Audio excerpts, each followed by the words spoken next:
Okay. We are streaming now. Yes, we are. And then, did you let those get in that were, there was some of them? Oh, yeah, you did. If I get any more, I'll let them Okay. Okay, we have already had the pledge to the flag. We didn't do the roll call. We did not. I apologize. Please do the roll call. Councilman Coleman. Here. Councilwoman Anowen. Here. Councilman Paddock is absent. Councilwoman Sneesa. Here. Supervisor Baden. Here. Okay, the first resolution is town board accepts the agenda as prepared by the town supervisor. There are two additions that came in after the agenda was published. I'd like to add a discussion on the Ulster County ARPA Park Grant, further information on that. And I would like to add a discussion on the UCRA County landfill discussion that is happening within the UCRA. I also have a request for addition just for the memoriam, if we could also close the meeting for the families and victims of the tragedy in Nashville last week. We'll add that for sure. Thank you. Do I have that motion? I'll make those. I'll second it. All in favor? Aye. Opposed? Abstained. Okay, first, I would like to do the seeker determination for local law 5 of 2023. Excuse me. The town of Rochester Town Board determines local law 5 of 2023 will not have a significant adverse impact on the environment and should be classified as a type 2 action under the following 6 NYCRR Part 617 criteria.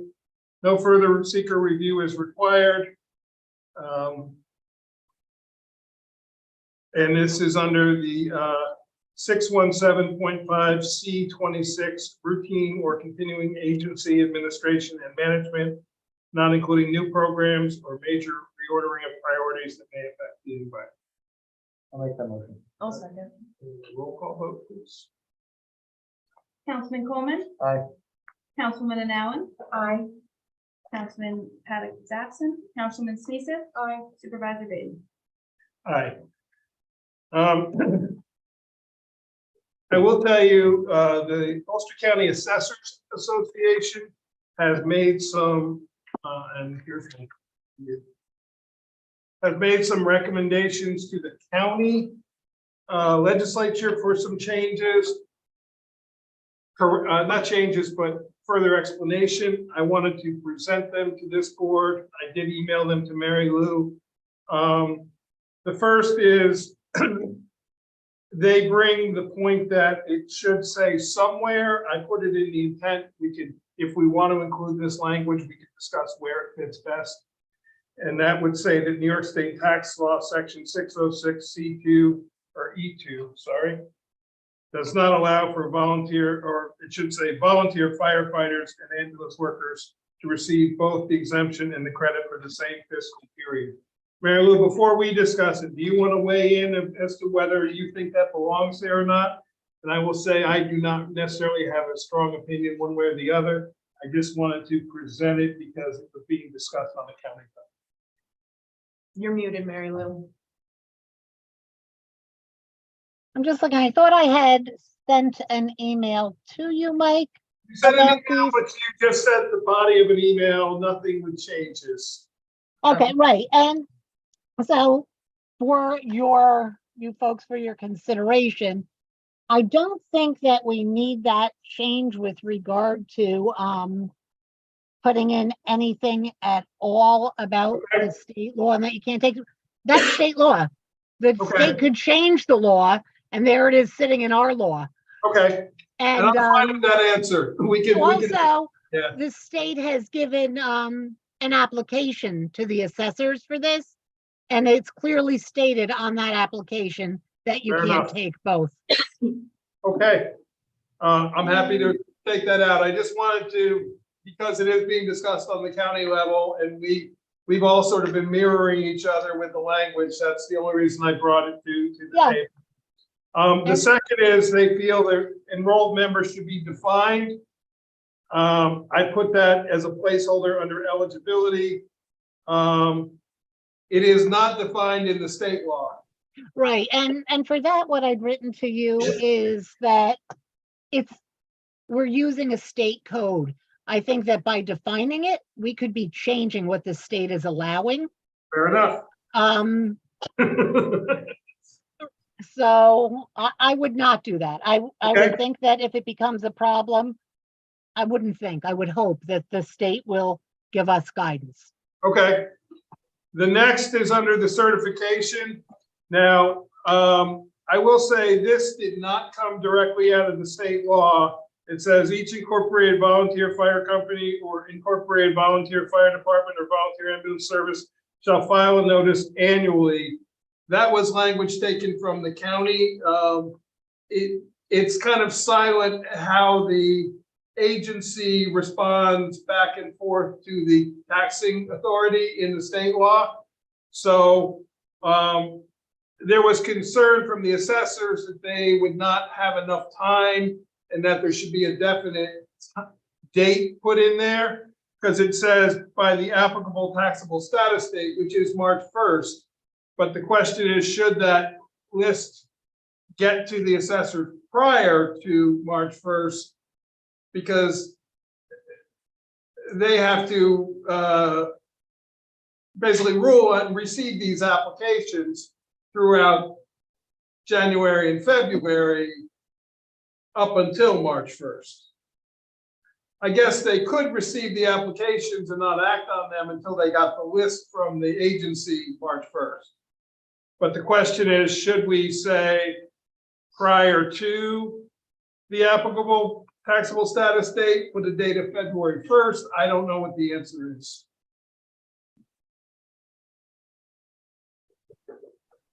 And I don't have a comment on that. I would, when they're looking at it, they're looking at whether your taxable status is on March 1st, so I guess nobody's gonna have been in there for I guess they could have been there 2 years as of March 1st, but not as of February 1st. That's a tough one.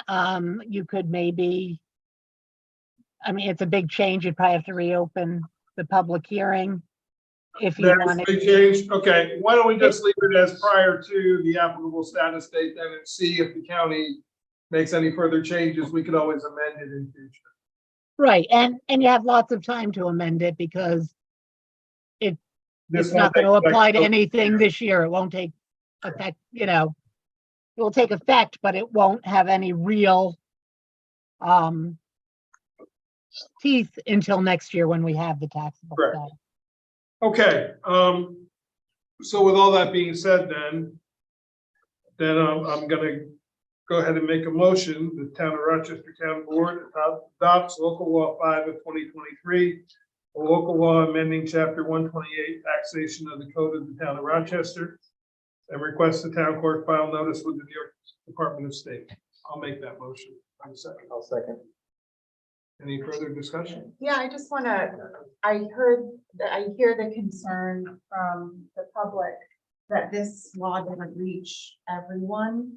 And I know that we are limited in terms of the tax exemption laws that we pass in terms of what we can do, but I did hear some ideas from the public of other things we could do as a town to offer benefits to people that might not fit under this law. So I would like to commit and hopefully could work with maybe Councilman Coleman or others on coming up with some other ideas. Also, maybe you, Kate, where we could come up with some benefits for people who would not benefit from this. And I'd like to commit to doing that.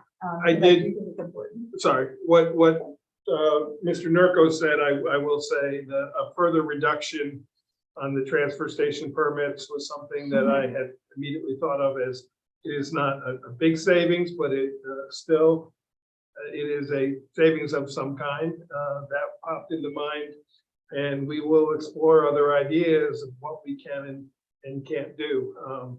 Clearly with the taxation, property tax, it can only affect people who are actually physically paying property tax. So- But maybe that's something we could, if we were to attend a meeting, we could talk to some of the volunteers, bring some ideas, and then we could come up with something that we could take into effect at the same time that this takes into effect as well. Agreed. So we will, So I just heard that. it's not public comment right now, Charlotte, please. Sorry, I apologize, but if I start letting it be back and forth, then we don't get our meeting done. I would just also like to. There will second- be public comment where you can speak. I'd also like to second what Aaron said about committing to finding other solutions and ways that we can discount and give a value to our volunteers for these different services that are renters that won't be affected by the property tax change. I work in a volunteer-based business as well, and I know how volunteerism is safe and how hard it is to keep volunteers with time. So I'm very passionate about making sure that we find solutions to help out renters, and even more creative solutions, we can try to find ones for people who don't live in this township that are also on those lots. And trying to get it done at the same time that this law will take effect for the next time. And I heard there were also might be other people that could fall who have retired or didn't move for 20 years. So I think we will Yeah, definitely. all options of where it will will be work covered, on but that people are clearly have given the town a service, whether it's currently or previously. And I guess I'm third. What Aaron yeah, there's no doubt that the work that the volunteers do in town is phenomenal.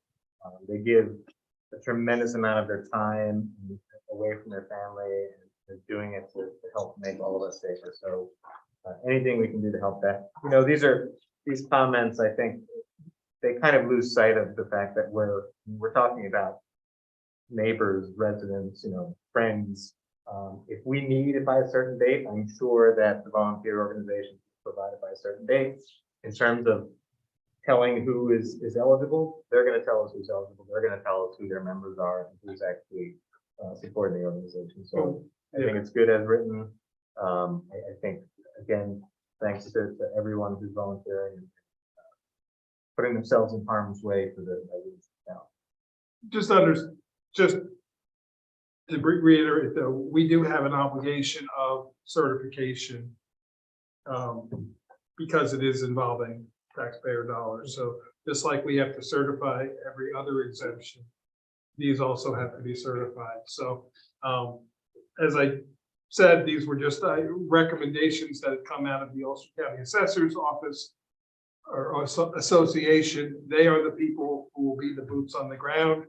These were the concerns that they raised about the law, and that's why I felt the obligation to bring it to us. So Yeah, I think taking out the February date is better. I would hate for someone who started in February at the deadline in March to somehow get denied for like a 2-week difference. So I think we should leave it up to the. yeah, well, that was just a reporting date. It would be as of March 1st, but it's simply a paperwork issue of the month of February is insanity in the assessor's office, and the state hasn't helped it any with some of the rules that they've made recently. So trying to make it our assessor's office flow smoother was part of my goal. So but we'll adopt it as is. Okay, all in favor? Aye. Opposed?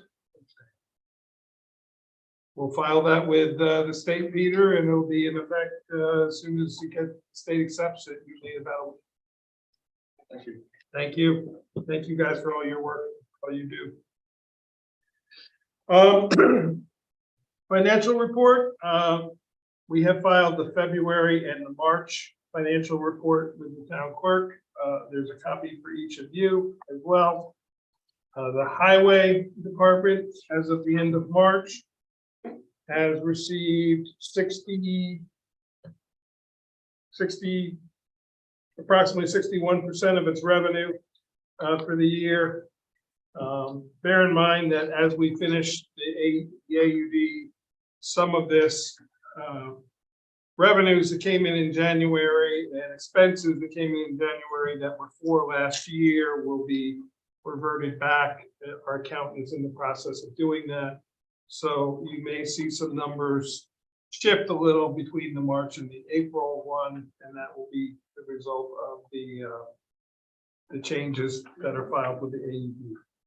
On the expense line, they have spent 20.2% of their expense line. January, February, March is traditionally not a high expense time frame because we've usually bought salt and sand in the fall, and we're gearing up for paving season, which is in the summer. So don't let that be a false sense of security that we're doing great, but we are doing good. On the general fund side, we have spent, or I'm sorry, taken in on the revenue side.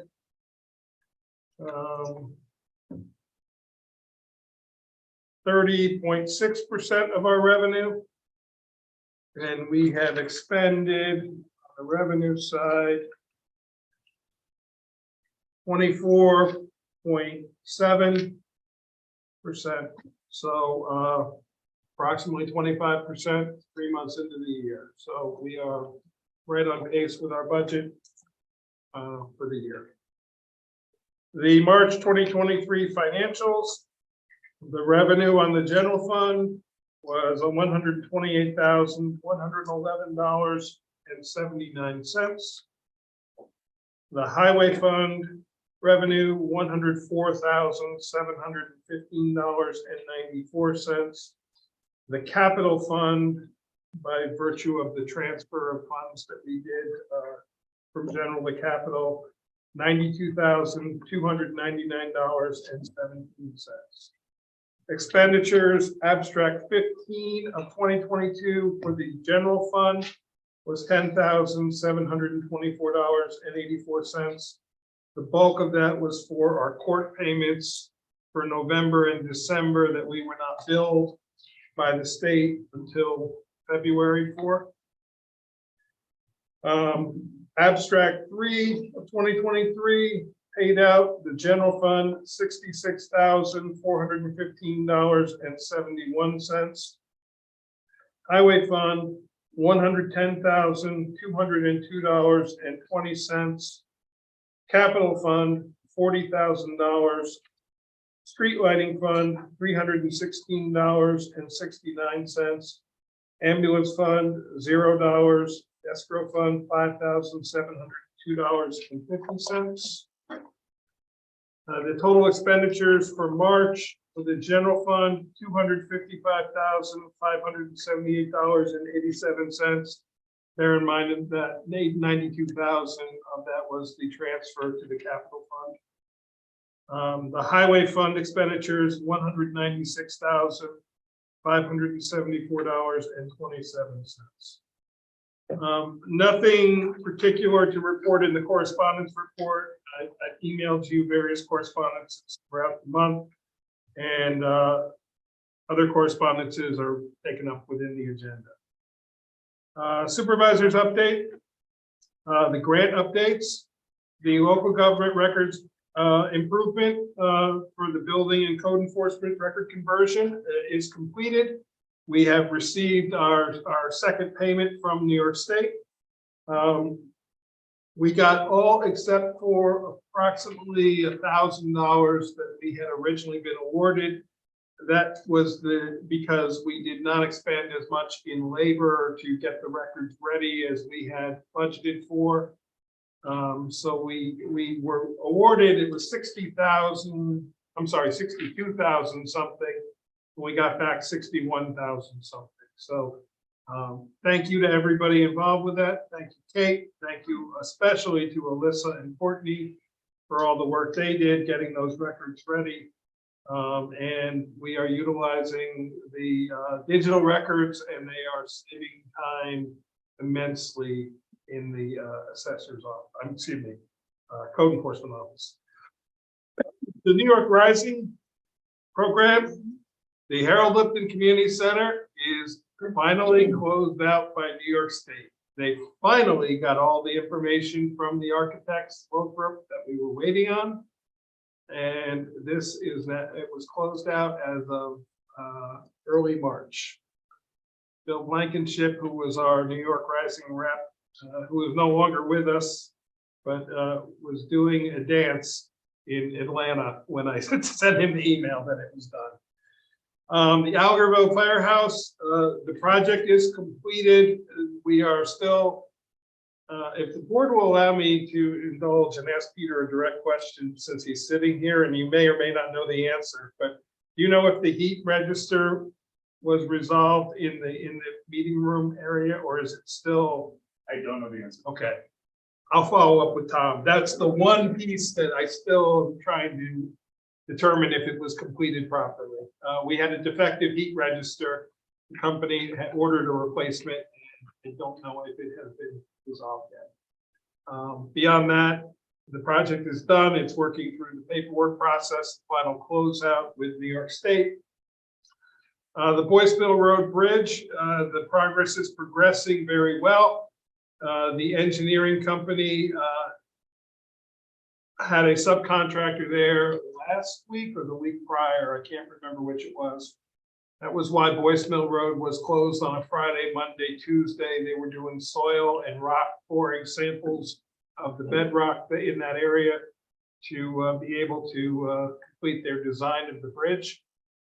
They have done all the surveying. You may see as you drive through there, various survey markers. So they are now in the design stage process. Once that is completed, it will go out to bids. We are anticipating construction to begin next spring and be done by the end of next year. So that is the goal. That is a $1.999999 million grant that we received. And we are responsible for 5% of that cost. So we're paying $100,000 for $2 million of the bridge.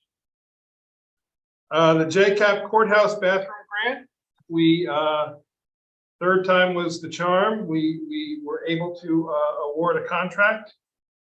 We have expended the money that was submitted by JCAP already in the initial process of this. The construction is ongoing. The contractors did discover that there were issues with the foundation of that addition. It appeared that somewhere many, probably decades ago, it was somehow lifted up off its foundation, probably during a snow removal with a front end loader was the best we could come up with because it was very low. It was not an impact like a car or a vehicle had hit it. It was at the base where it was picked up and moved. So they are doing that repair work as well. The town highway department was helpful in doing the excavation for us on that, and we thank them for that help. The bathroom should be completed. They are saying within 1 month. I'm believing more 2 months, but somehow or sometime in the next few months, we should have a single ADA bathroom there that is much better shape. And we are also installing a new water system there at the same time to deal with the fact that the water quality is there's so much sulfur in the water. I do want to address an issue that has been brought to my attention by email, phone call, and all other means of communication. Upper Cherrytown Road, there is a well spring that, there are two across the street from each other that have been used by the residents for a lot of years. One of them was put by the owner into a perpetual easement for the use of the public, and it remains as that. The one across the street, it is on private property. The owner of that property has decided, for whatever reason, it is certainly their decision to make, that they no longer wish that to be used. They have put up some barricades across the area to restrict people's access. Sadly, a number of people have not accepted this very well. A representative of the owner, not the owner himself, but one of his employees came and talked to me, and they have gotten physical threats because of this. We have to respect that even though this existed for a very long time, it was at the will of them allowing it. And just like they could decide to allow it, they can decide to not allow it. The town has no recourse, nor do we want to wish to start telling private property owners what they can and can't do with something like this. So I'd ask people to respect that. Across the street, it is still open to the public. However, that brings up, there is now no ability for people to pull off the road. There are some severe traffic and traffic safety issues ongoing up there right now that I think we need to have a discussion on, and I did put it further in our agenda for us to talk about it. I wanted to speak to this though, because there's a lot of discussion and a lot of accusations and rhetoric being put out there, but the bottom line is it is private property. It is their choice of whether they continue it or not continue it. And at this time, they have decided not to continue it. And I would hope that we would all respect our neighbors to honor that. So I'll end it with that. Good news, the Sylvan Glades Water District. That is the Worley subdivision. It is a private water district that feeds, I believe it's 38 homes or 36 homes. The owner of the company passed away in 2022. His family continued to try to operate it, but it was beyond their ability and means to. The town got involved, the county got involved. The county helped us get a temporary operator for a short-time duration around Christmas time. I'm sure many of you have heard that, you know, I was there on Christmas morning putting a new pump in to get those people water. The good news is March 16th, the Public Service Commission, the New York State Public Service Commission, awarded Liberty Utilities as a temporary operator. What that means is that company now will be operating that water system until such time as the family's legal issues about ownership can be resolved. They could potentially become the permanent operator at some time down the road. But temporary is, there is no time frame on it. They will continue to operate it until the time that the family's legal issues are resolved. So there is a qualified, competent water company now. They run 21 water companies in New York State. As they said, we had a meeting here last night with the residents. 5 of the residents showed up. Seemed very happy with the answers they heard. The company is going to invest in some improvements in the system, both to make their life more easier as well as to improve the way the system is operating. And this company, Liberty, as they said, they run companies everywhere from 19 customers to 97,000 customers. And they have an office in Newburgh, is the local office. And I expect we're going to have good success working with them. And they're excited to take this project on. So good news for those people. And we're glad we were able to help. The 2022 AUD report, for those who do not know what it means, and I see Dee smiling, it's called the Annual Update Document. That is our financial report that we give. We do every year at the end of January. It is due It's due the end of March, but they give you a 30-day extension that I don't know anybody who doesn't take the extension. Our accountants are working through the process. I supplied all of them all the information they needed the end of the last week in March. We're working through that right now. I probably will be bringing to you on our meeting on the 13th, a draft document asking for you're okay to submit that. Short of that, it will be at the April 27th meeting, depending on if the accountants, hopefully they have it done by the 13th. The Agricultural Advisory Committee, we had 16 people and, well, 15 because one application was in essence a couple who would like to do it together. I did provide to you all a proposed schedule without any names you can put in right now for, because we talked about having meetings on the 13th and the 27th. Just take a look at it and see if you have any issues with the way I'm doing 20-minute intervals for each person. I did leave a half an hour at the 13th meeting for any business we had to do prior, starting the interviews at 7, unfortunately ending at 10 p.m. And then on Thursday, the 27th, starting right at the beginning of our audit meeting at 6:35, going till approximately 8:30, and then we would audit the bills after. So it splits it up 9 people at one interview session and 6 at the other. Let me know if that works, and I will start filling those slots with people.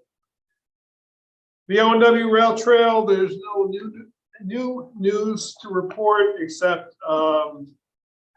OSI is finalizing the plans, and I don't know if it's gone out to bid yet or not. They did say in April they expect it to go out to bid with construction starting over the summer and being done by the fall.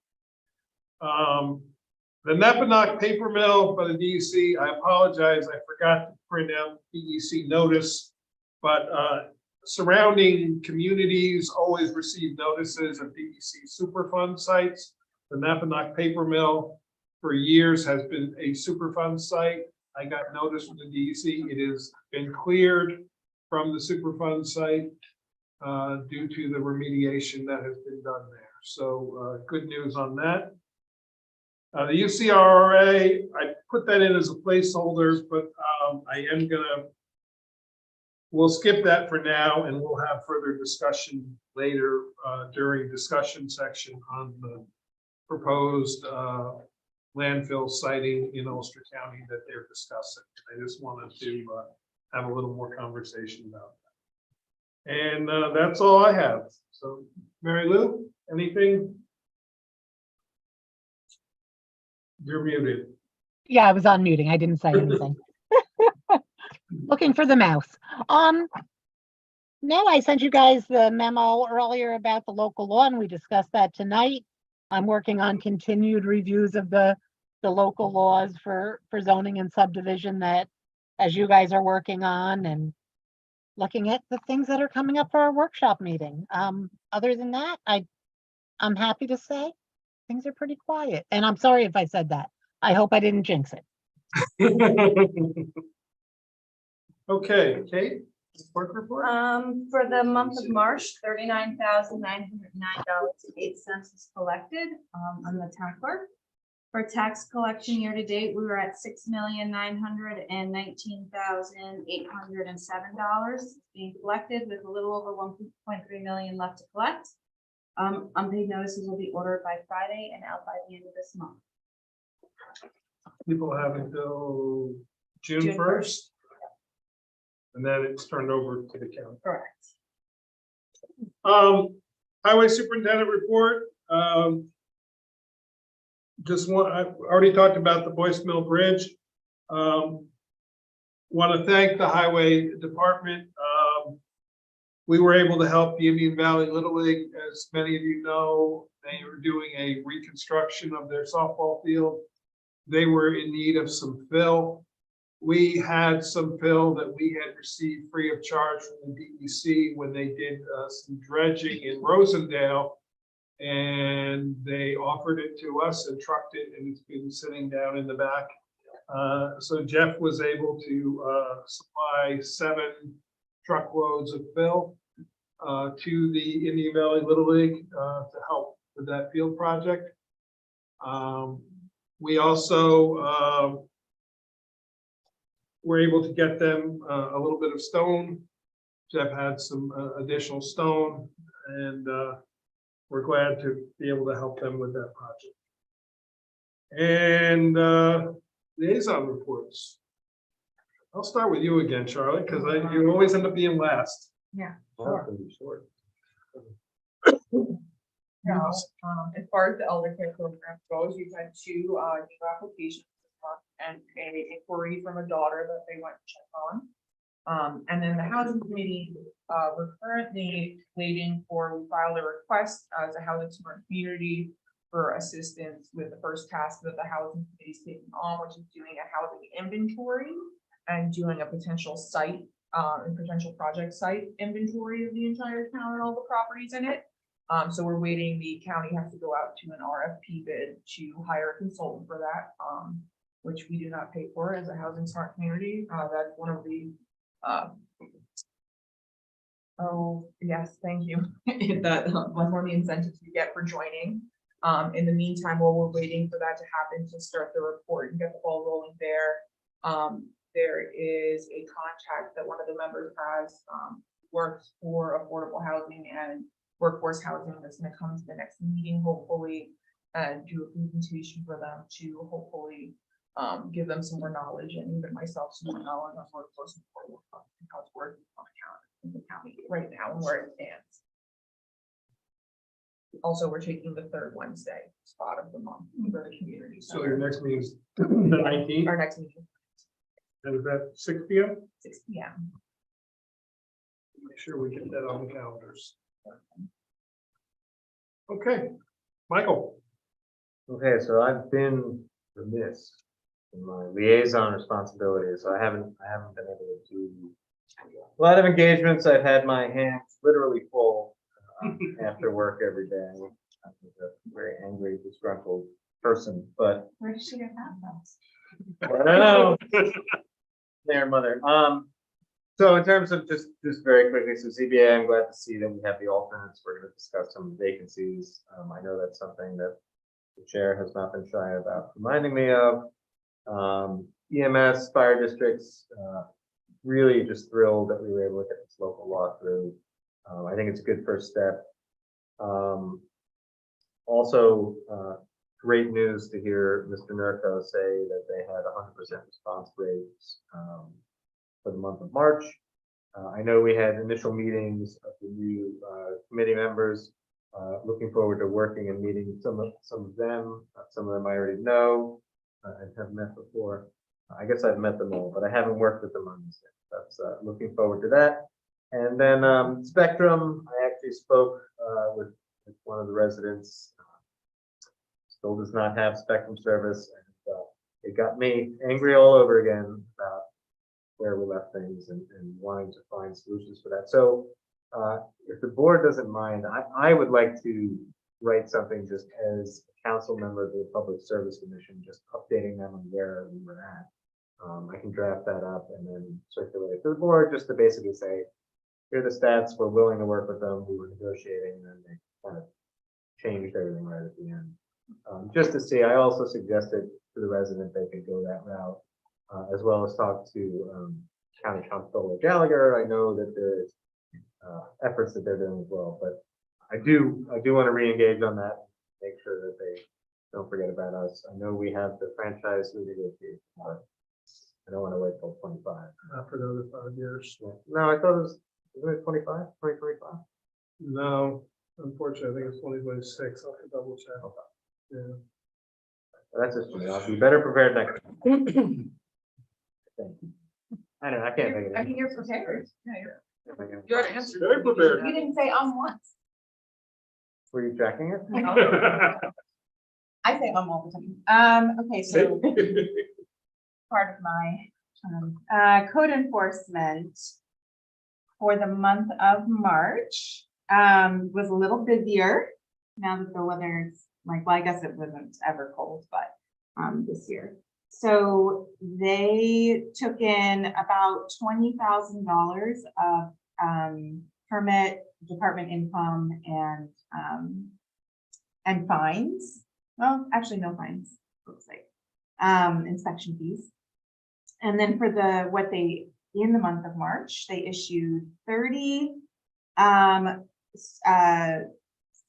and CCs, 37 permits. They had 32 miscellaneous correspondence, 12 municipal searches, 3 code violations, and they did 48 home inspections, 2 inspections of additions, 20 inspections for short-term transit rentals, 19 fire safety inspections, and then they had 13 office consults. So busier than the first 2 months of the year.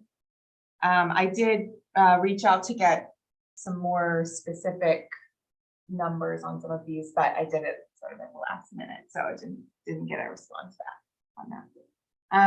The ECC, our Environmental Conservation Commission, our small but mighty commission, has been very busy. So I'm actually excited to report on how much stuff they have going on.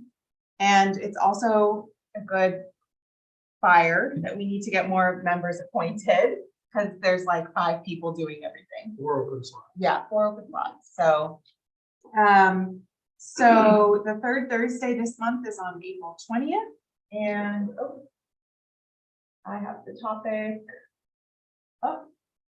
It's clean energy investing, how to divest from fossil fuels and invest in clean energy. So that's Thursday, April 20th at 7 p.m.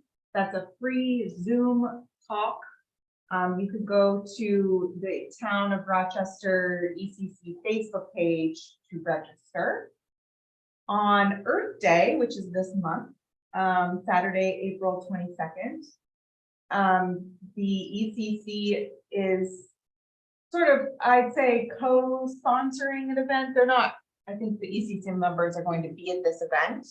It's open to the public, but it's at a Judith Karpova's property, and they'll be doing some tree planting. It'll be an educational event for pollinator trees and other pollinator plants. And they are going to have a speaker, Marlene Manos Jones, who's a local butterfly authority and legend, who'll be talking at the event. There's more details on their Facebook page. It starts at 1 p.m. and there's information on how to register located on the flyer that they have posted. We also did our first plastic collection event this past Saturday. So the ECC took over the Bags to Benches program from the community center. It went really well. We got 2 whole of those boxes filled to the brim with plastics. And also started email collection because we're not 100% sure what the rules are. So we're starting a communication network. That'll be the first Saturday of each month from 11:30 a.m. to 3:30 p.m. And I will probably be there for at least some of that because it's very fun to do that as a volunteer. So if anyone else wants to volunteer around something like that from the public, that it was really, I would say, one of the most fun sort of volunteer things to do. There's also the ECC members have brought 2 grants to my attention that are for tree planting. We've been talking about those applications, which I don't think will be due until August. I wanted to bring it up to the board specifically to you because we keep talking about planting the Veterans Park. And I know we have a project for the Veterans Park. And so I just wanted to get thoughts at some point now or later on how to organize that plan, because we have the energy of the ECC members. We would have to approve it as a board. So I think a coordinated effort.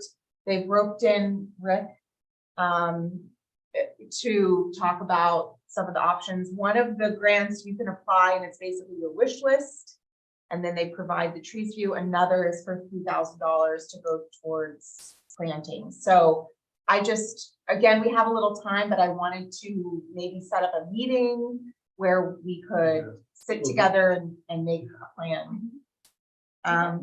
So that's what I have for, Tree idea is somewhat started already, but yeah, what I was talking to them more is the center gardens and getting that more of a, you know, a little less a year to year. Right, type of yeah. planting. and so one of them could provide some flowering small trees to that. So I think we should chat. And then we also have a former town board member, I think, that would also probably be interested in participating in that planning process. So for transfer station recycling, I don't have so much separate from the ECC to report on the transfer station, except that I'll be there. And so if you have a town board member yelling at you in a friendly manner that you're putting the wrong thing in the cardboard bin, it's me. Which is another reason why it's fun. So, because I did that all day long. Yeah, I did. Someone was like, "Who's here?" I was like, "Tell them very much that's what's going on."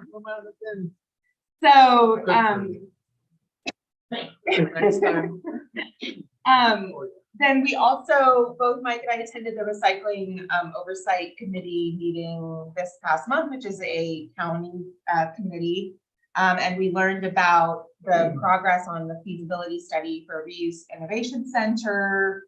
And we learned from the executive director of UCRA, a general snapshot of the shared vision for the county, and learned a little bit about, they have a landfill siting feasibility study RFP, I think that's out. And then they're also looking for alternate recyclable material programs or businesses to contact the UCRA and see if there's anything they could add to what they're doing based on who's out there doing different things. For the planning board, there's a meeting on April 13th. There's 3 new applications. April 12th. What did I say? 13th. Oh, oops, I was reading it and everything. April 12th, that's a Wednesday. Yeah, they're meeting this month on Wednesday because the 10th was the day after Easter. There was some issues with attendance. So Yeah. They did move, I went back and looked, we advertised it as the 12th. Right, we did that ahead. Okay. Yeah. I went to make sure. So that's April 12th. There's 3 new applications on the agenda, 5 continued applications. And that's basically, And one public. yeah. And that's basically it. That agenda is already posted. Yes. And Chair Grasso has done a new format for the agenda, and I complimented him. It's in a table format as opposed to just in a linear dialogue. And it's very easy to understand and I love tables. a nice addition. It's great. So, okay, since Councilman Paddock is on a family vacation this week, I'm gonna do the recreation report. You should avoid. Probably not so much. St. Patrick's Day was a great event. This year, there were 108 people signed up, and then we also sent out 40 deliveries to shut-ins in the community. The Easter egg hunt was successful. 60 children and their parents attended. Everyone had a great time. We're thankful that the weather cooperated. Thank you for the Easter Bunny stopping by. Easter Bunny photos took place in the community center on Monday, April 3rd. There were about 10 different families signed up. The photos can be viewed on the Facebook page. And there's a number of photos, including one of Mr. Davis with the Easter Bunny that is quite humorous. It's a great picture. Earth Day. Again, the Recreation Department is teaming up with the ECC a little bit for the Adopt a Road. Cleanup days are the 15th and the 22nd, 2 Saturdays. There will be a pizza party on the 22nd here behind the community center at 2 p.m. Anybody who wants to sign up to Adopt a Road, please call the Recreation Department to sign up at 626-2115.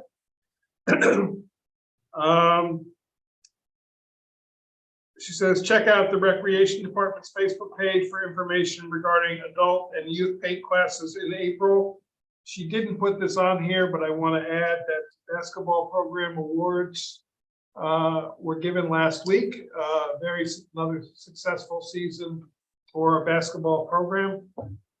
The summer program signups, she didn't put the word signups, but it's the signups, will take place on April 17th at 9 a.m. here at the Harold Lipton Community Center.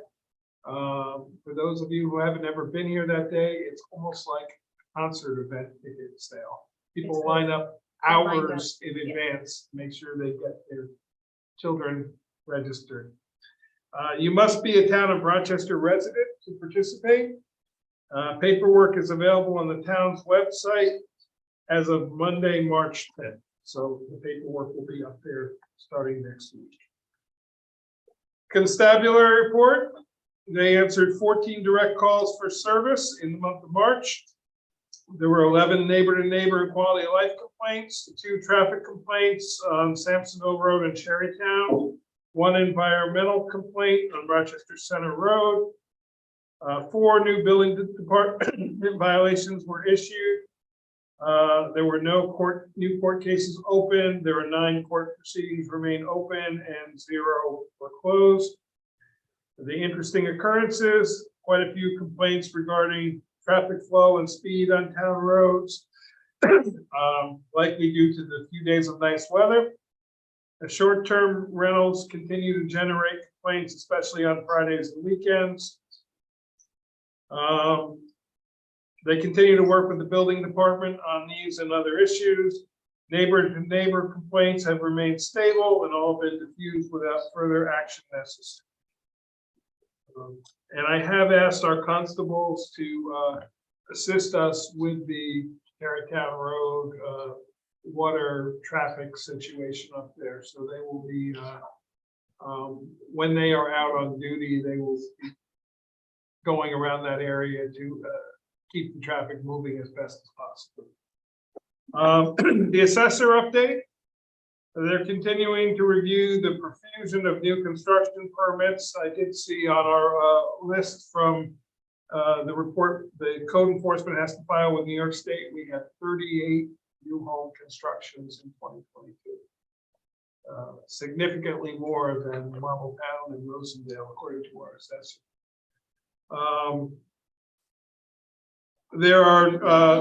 They're processing many splits and merges of property that have been recently subdivided or merged into one lot. They're doing property inspections for assessment and exemption purposes. All properties have to be assessed as of their status, state, condition, and ownership as of March 1st, and they must be valued by July 1st. Exemption application deadline was March 1st. They're processing the exemption applications for the role. They have several that they needed additional information on, and they've been calling the property owners and sending second notices to get that information. And the tentative assessment roll will be filed May 1st, and the assessor is continuing work on that. That's all I have. So, oh, Kate has. For the HPC, they were working on their events. They are discussing having Hamlet talks of having different people that have lived in different hamlets in our town, bring the conversation to them, and they could talk about their, growing up in that hamlet, in that town, a little history on the hamlet. And we thought that would be a great thing to start and actually have those meetings in those hamlet areas. Like for instance, Palentown would be great to have Palentown School. Allegrville would be great to have at the Allegrville Firehouse. So a few members are working on that. They're also talking of recording oral history, of doing a project of recording oral histories. Again, sitting down with old timers and just talk about, growing up in the town of Rochester. They discussed different recipients for their HPC awards to give out at Heritage Day. And they are asking if the town can have the Hamlet signs cleaned. They did present me with a list of where they're each located. I can get that to you and we can Please get that done. Their next meeting is April 17th. And just for Friends of Historic Rochester, we are having a spring open house on April 16th from 12 to 4. If anybody wants to stop by the museum and check out some of the town archives, we have that going on. I didn't realize it was Orthodox Easter at the time when I made that plan, but hopefully it'll all turn out. April 16th from 12 to 4. Also, with the fire company, I just want to commend our firefighters. There was a fire that took place last week. And just speaking with a few of the firemen, we are really lucky in the town of Rochester to have the wealth of knowledge that we have with our firefighters. And just the week prior, they did training in this particular case, and most of the firemen have never experienced what took place at this fire, except for maybe some of the paid firemen. And they got everybody out of the house safe. They did lose all their pets, from what I was told. But they ran that fire till after 3, 4 o'clock in the morning, and some got up to work 5, 6 o'clock next day and went to work. So again, I commend our fire company for that. And they are a great asset to the town of Rochester. With that, I am working with Peter Nelson on a project, the Hometown Hero Banner project with the fire company. We're working on all the permits that we need with Central Hudson and DOT to be able to put these banners out. And the idea of it is to put it out there to see what interest we have and possibly do a lottery system based on it. So it's going to be fair for each person who would get a poll. And those banners they're paid for by the person themselves or their family. We're also talking about doing donations because we do understand there are people that couldn't afford to have a banner that deserve to have a banner. And we have a lot of people that are willing to even purchase the banners for them. So I think that's pretty awesome. So that project I'll discuss more probably in the next month or two. And with Veterans Day, I know I talked about this last year, but I would like to take over Veterans Day for this year with the Ackford Fire Company. They have agreed to put on a pancake breakfast on Veterans Day, free to all veterans and their spouse. They will set a charge for anyone extra. We are going to have different memorabilia around the room of different soldiers that were in the town of Rochester, and we are working on getting the Army Corps of Engineers to kind of escort everyone from the fire company to the Veterans Park where we can do the unveiling of the honorable. Yeah, so that will be this Veterans Day, which is great because it's on Saturday. So that's all I have to share. Thank you, Kate. Public comment, as was requested, we move public comment from the beginning of the meeting back to the middle of the meeting. So anyone wants to speak? Mia, you look ready. So I am. I want to thank you for doing that move on the agenda. It gives you something to base if you have a comment, or at least gives you knowledge of what's going on. understood. I know the board was aware that April 1st was the installation dinner for KVAS. And I was able to attend that, and I think I was very sad to see that there was no representation in the town board. There was representation from all over, including a young man who is 3rd or 4th generation Greer, who is more than an EMT. His family would have started in Walker Valley. So it's an election year. I mean, elections don't start in August. They start early. And it was sad to me that there was, with all that's going on with the contracts and with all that's going on with the monies, this money, that money, there was no one there that people could ask questions of from the town. And I'm sure they had questions. And that made me very, very sad. It was a beautiful event. And if you had trouble with the ethics law of $25 at the time, what you could do is, the meal was $55. So if you issued a check to KFAS for $30, you would have stayed within your realm of $25 donation. So there wouldn't have been a problem there. So I guess say, if you're gonna sit on this board, you need to get out in the community when they're doing stuff like that.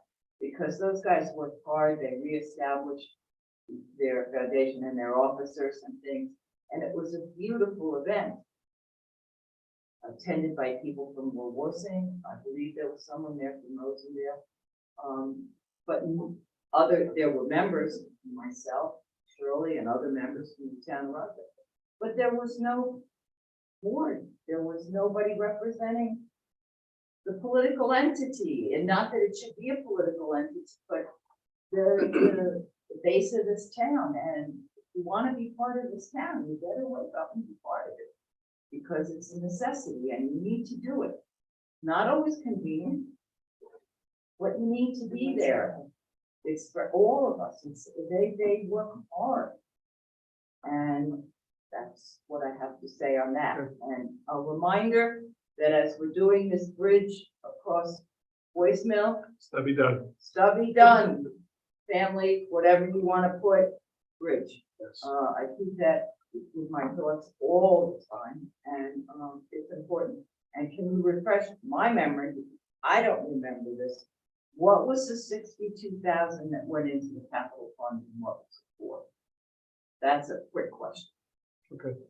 If you're done, I am. Okay. That was it. A couple responses. It was actually 92,000. I'm sorry. Um, I didn't.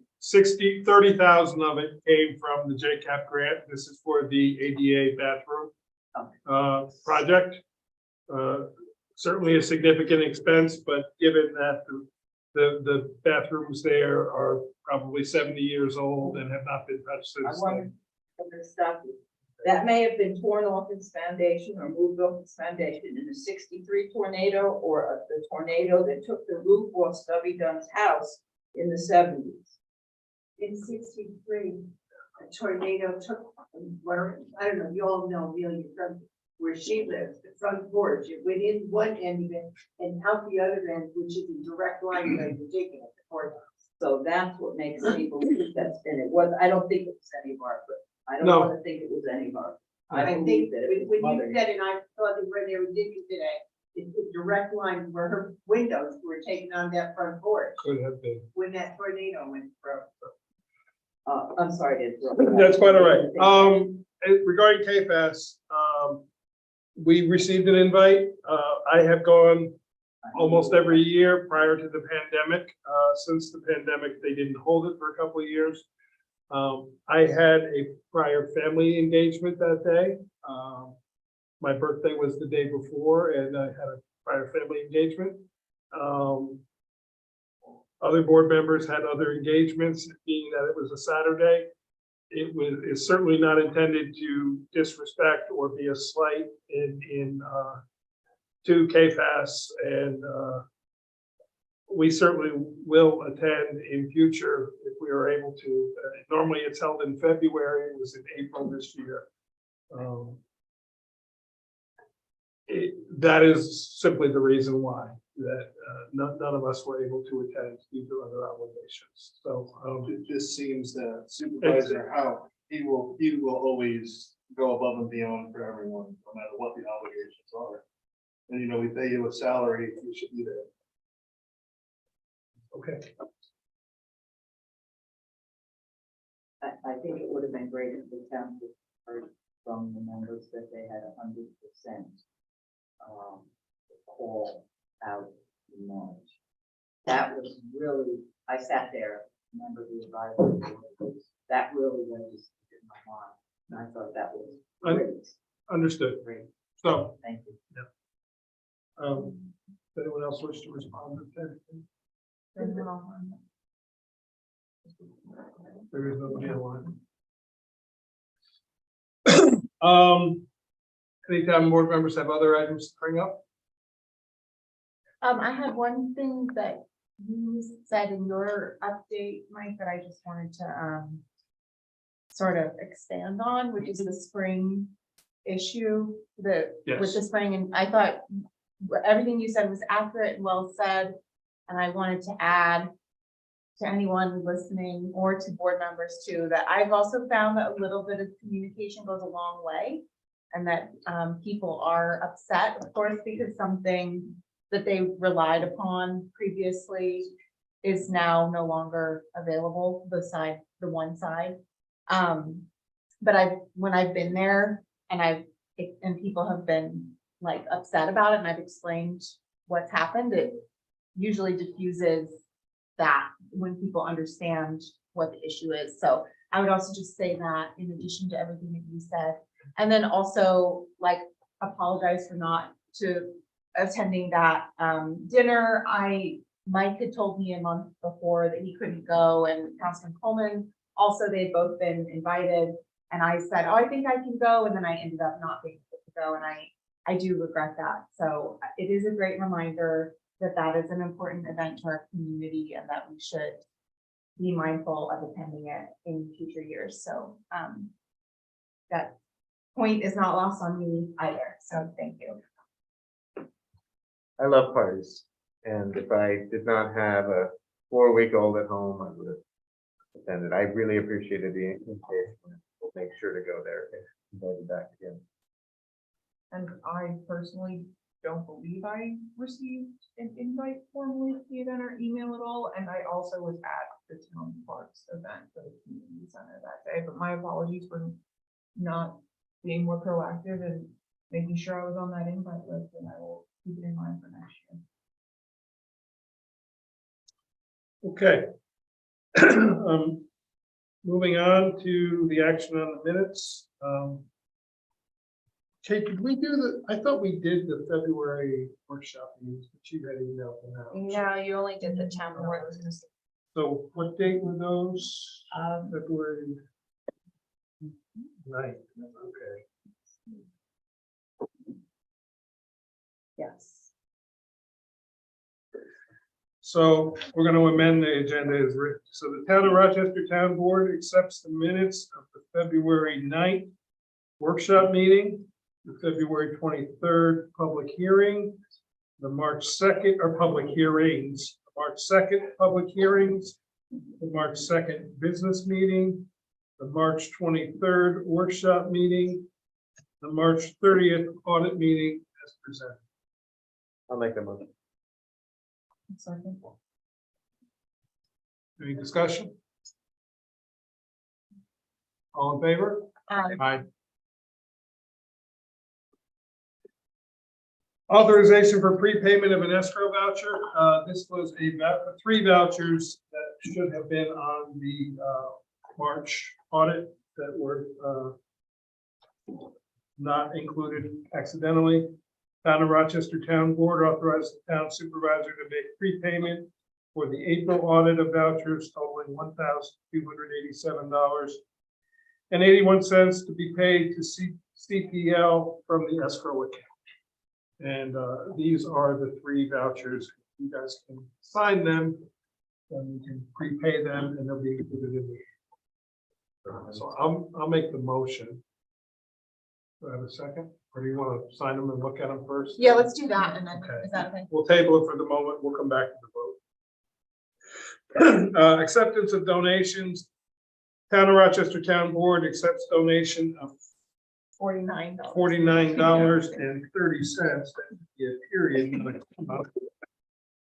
From St. Pauli Textiles and $350 from Stewart's Holiday Match.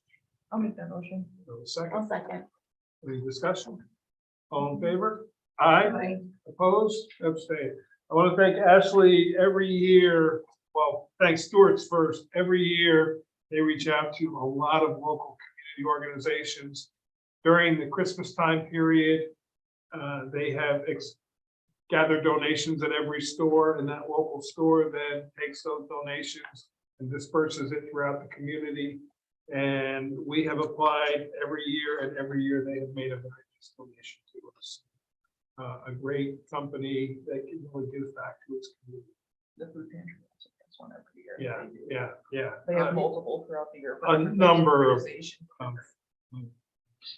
They really spread it out across a lot of organizations.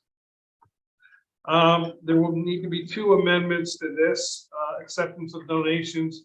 Town of Rochester Town Board accepts donations of $65 from the Cohasset Jewish Senior Citizens, $50 from Elaine and Melvin Tapper, $50 from Alice Gray. We're gonna add $15 from Sally Schultz, and $300 from Zach Kleinhandler, and $131 in cash donations from various donors for the St. Patrick's Day lunch.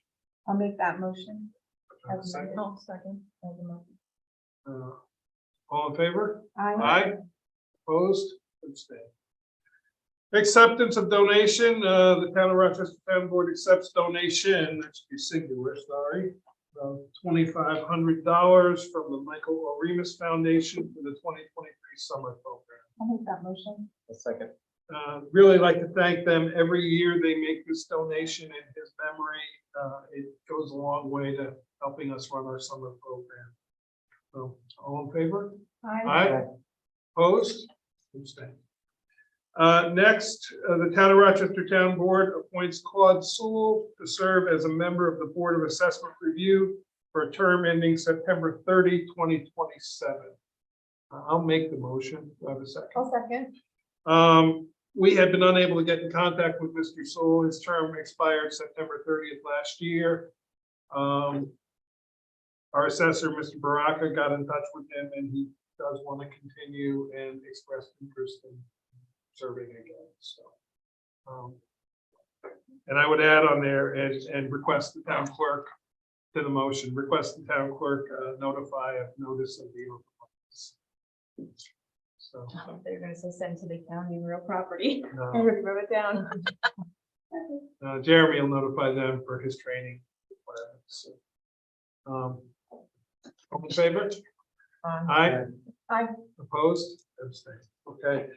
Appointment to the Ethics Board. This was a reappointment because 30 days lapsed. The Town of Rochester Town Board appoints Stephen Roberts to serve as a member of the Ethics Board for a term ending December 31, 2027, and will add and request the town clerk make notice of the open office. I'll make that motion. Second? I'll second. Okay. All in favor? Aye. Aye. Opposed? Abstained. Change in employment position. The Town of Rochester Town Board authorized the town supervisor to request a change in employee position to the Ulster County Personnel Office. Changing the fire inspector position held by Michael Bannock from less than 15 hours per week to 20 hours per week. There is no change required in the budget. I'll make that motion. Have a second. Second. We have 2 fire inspectors. They're both authorized to work up to 15 hours a week.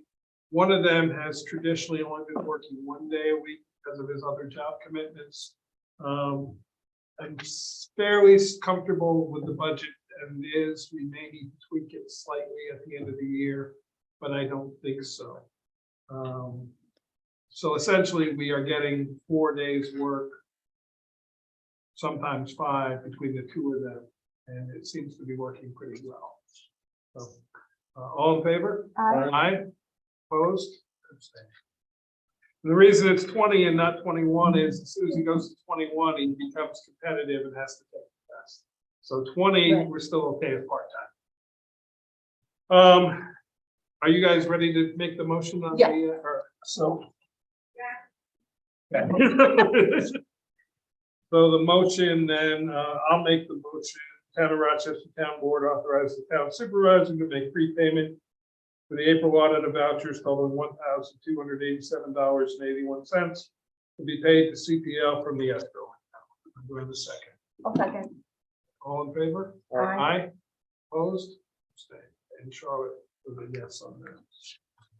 Aaron, I'm going to let you take this one. Sure. It's worded as you had it the other day. I don't Okay. know if you made any changes. I haven't made any change. I think I need to make one change. Okay, So, it's your call if you want to read the whole thing or how you. okay, well, what does the board want to do? We're moving quick. Might You as you well. want me to read it? Okay. Would you like me to read it with the change, I think?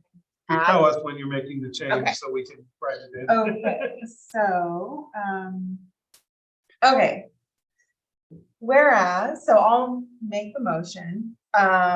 Whereas bees and other pollinators are a crucial component of a healthy ecosystem and a vital link in our food system, providing the pollination responsible for over 3/4 of the world's plant species.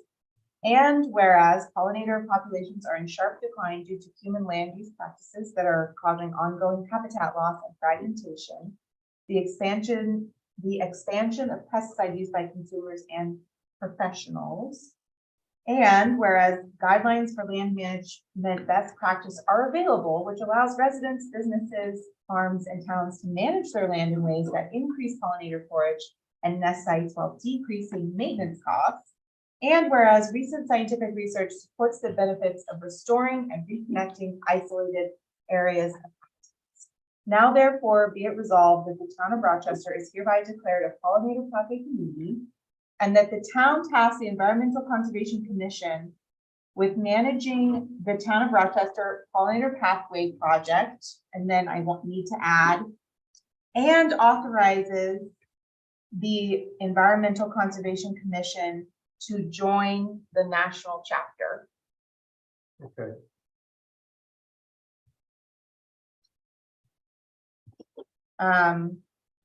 You have that wording, Kate, or she Yeah. can? To help establish a network of pollinator-friendly properties in the town of Rochester. Be it further resolved that the town of Rochester will set an example by seeking to adopt the pollinator-friendly practices below. 1, plant more native plant species, especially those that provide forage for pollinators.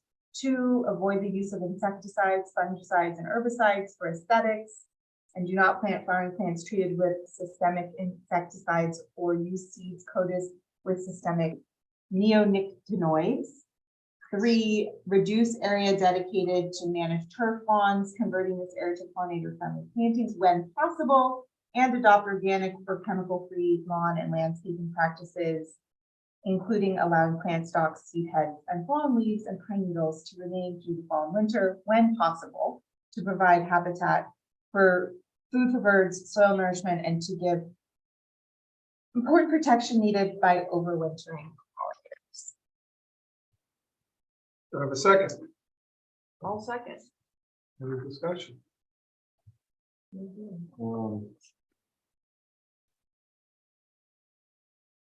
Well, there's no, just to be clarified for the public, there's no cost No involved cost. with this. It is a strictly a policy of the, Yes, there's no cost. The only potential cost could be that if businesses want to get a pollinator pathway plaque that says the town of Rochester pollinator pathway, those will get sold at cost to people.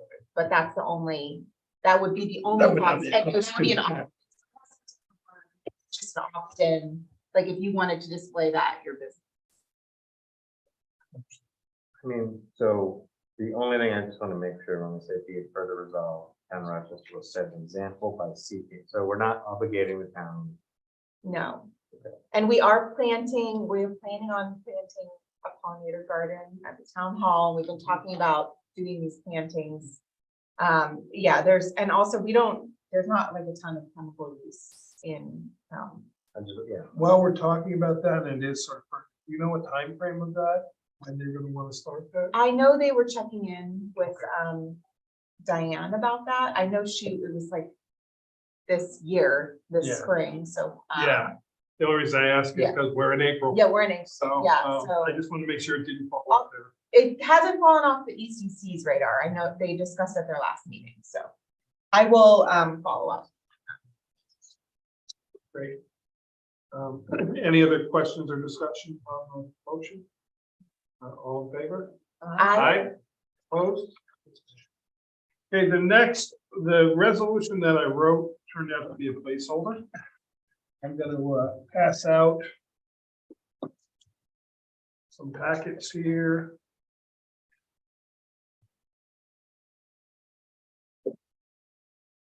One there for Adam as well.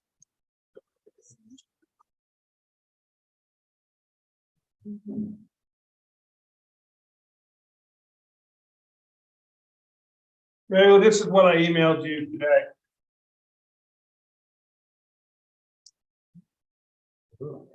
Oops. Oh.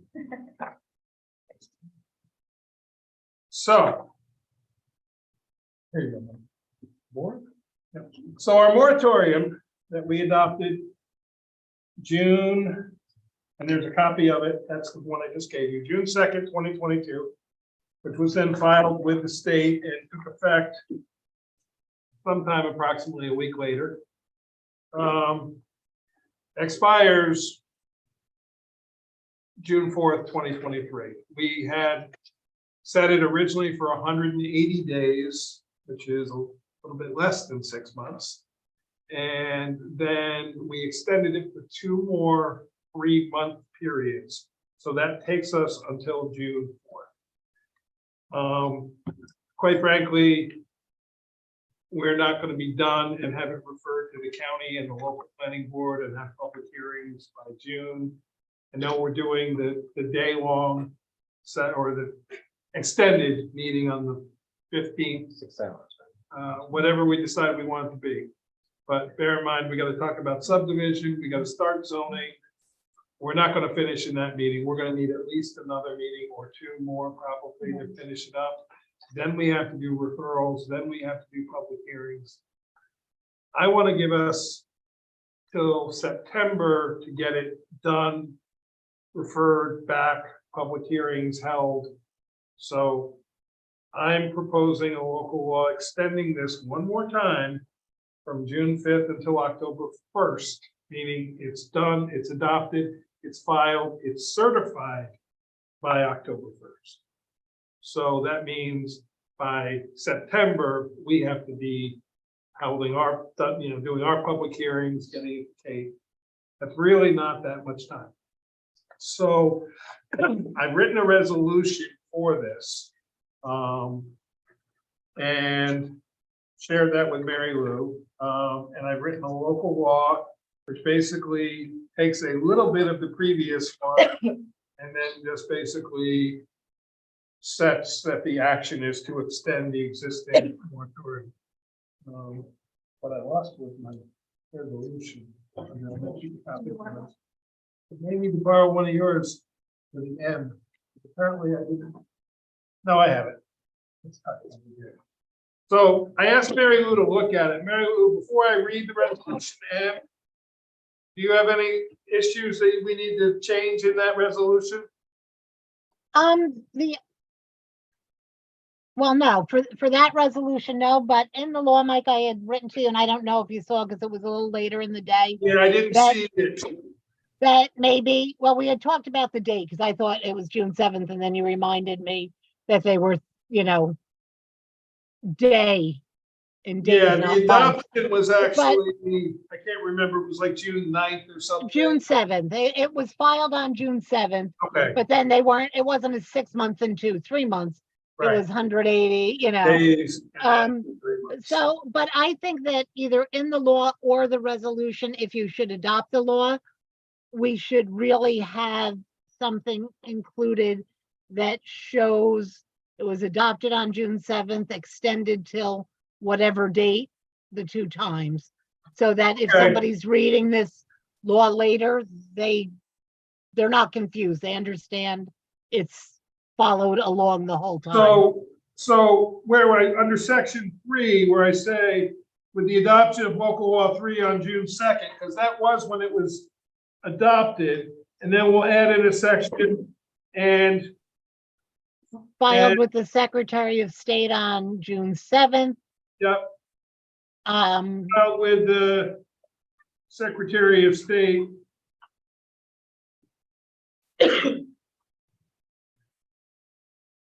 on June 7th, 2022, yep. 2022. Shall And be then, extended for the period of June. no, and then put in the extensions. That's the more important part. So everybody sees this Oh, law didn't expire and and we're trying to recreate it. So you can say in which, so it was extended, or which was extended by resolution on by this date, this resolution date, this Yeah. date.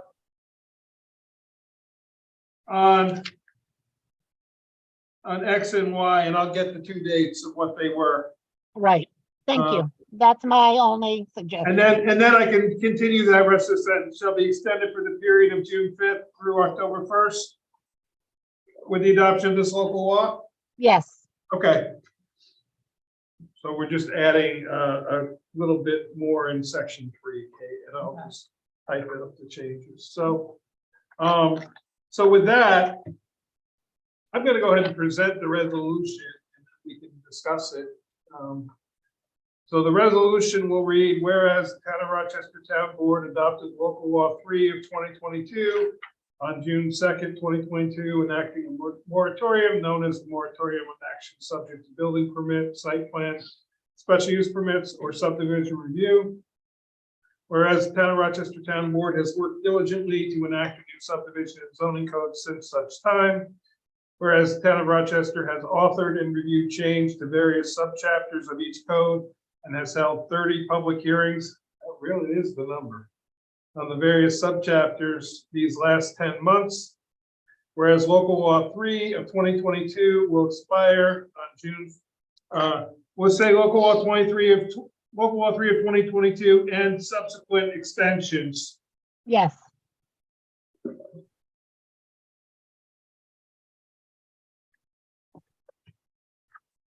Will expire on June 4th, 2023.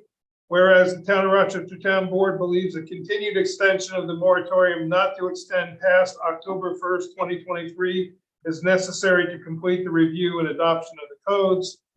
Therefore, the Town of Rochester Town Board proposed local law, and I'm leaving it blank for the moment, of 2023 be referred to the Town of Rochester Planning Board and Ulster County Planning Board for comment, and further establishes the date of May 4th, 2023 for public hearing on the matter to be held at 6:30 p.m. at the Harold Lipton Community Center, 15 Tobacco Road, Accord, New York, and further request the town clerk circulate legal notice of such public hearing. So I'll make that motion. Do I have a second? I'll second. Any questions or discussion? So the local law that we'll present will be as presented with Mary Lou's addition that was added today. So if there's no, Yeah, I think it's a needed extension. We've done a lot of work. We've gotten a lot of comments. There's a lot that was this close. Yeah, it was a lot. To do it in a year, it was a lot. And if we take a year and 4 months, it's not bad. So. All in favor? All right. Aye. Opposed? Abstained. Okay, Kate, I'll get you the notice tomorrow because the county planning board is meeting next Wednesday. Okay. So they may be able to do it. And our planning board is meeting next Wednesday as well. So. Thank you. Discussion items. Boards and commissions vacancies. I made a quick cheat sheet today. We have a planning board member vacancy. The ZBA has an alternate member vacancy. The 2 ambulance district budget advisory committees have a member vacancy on each one. ECC has 4 members and the HPC has 4 members. I will say the HPC has 11 members, which is the most it has ever had. So, but it does allow for up to 15. So the HPC is less of an issue. What I wanted to find out is, what does the board want us to do? A sort of a general advertisement call for by a certain date? How we want to handle this? And with that, call by certain, generalize all of them and advertise. Yeah. What time frame do we want to use by the end of the month? Yeah. Bear in mind, we're already tied up in April with Yeah, I was interviews. gonna say, we So don't have tied time. up. We're not going to be able to do interviews until May. I think getting them and then doing it, it'll have to be like the following month. But we could get them and possibly do them at the May workshop. So, Because I don't think we're gonna get, you know, the ECC and HPC can be an ongoing thing. yeah, It's more the other boards. Yeah. So say May first, what day of the month is May first? That's Christina's birthday. I think it's on Monday. Yeah, Monday. yes, yes, yes. So should we set it the Friday before that, or should we set it the Friday after that? Well, we're gonna meet that week. We should. May Wednesday, 3rd, Wednesday, yeah, May 3rd? Wednesday.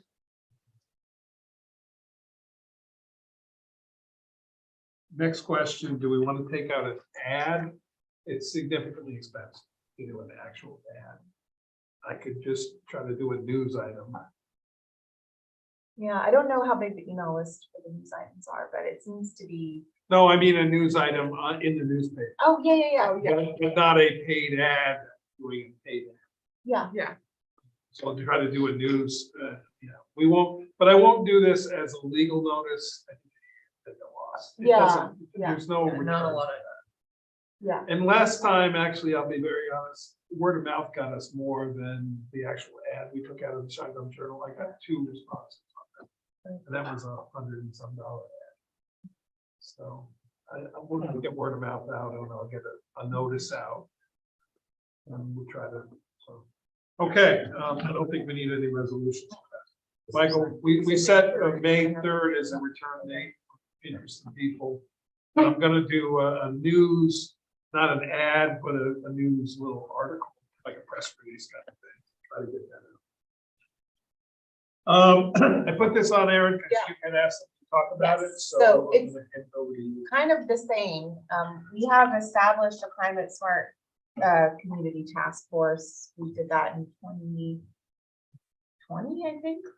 But we, No, 2021.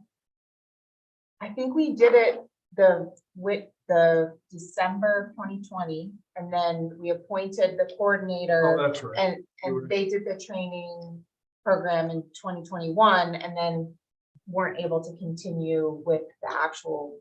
So we've had, we had someone who could put a lot of energy into it and then all of a sudden they couldn't. I have been speaking with many community members who would like to be on this task force and start working on. So I have about 4 or 5 people that have actively been asking me about it. So I wanted to ask if we could do this same thing where we give a 4-week period. Do we want to just include it with this? Yeah, if we could. Is it 7? That's what I remember. I think it's 7. I believe it's 7, but I can just verify I believe it is. and let you know. And do the same time period and then get those, hopefully those people that have been asking me about it will apply. Yes. But we might want to schedule those interviews for a different time because that would be like Understood. a lot. So, Yep. great. Perfect. Okay. Next, the UCTC, Ulster County Transportation Council that I sit on this as a representative of what's called the 7 towns. There's 7 smaller communities that are not part of the more centralized infrastructure. And I've been on it for a while. They shared, and then a follow-up email came from Dennis Doyle last week. They're seeking expressions of interest for the FFY's 2022 and carbon reduction funds.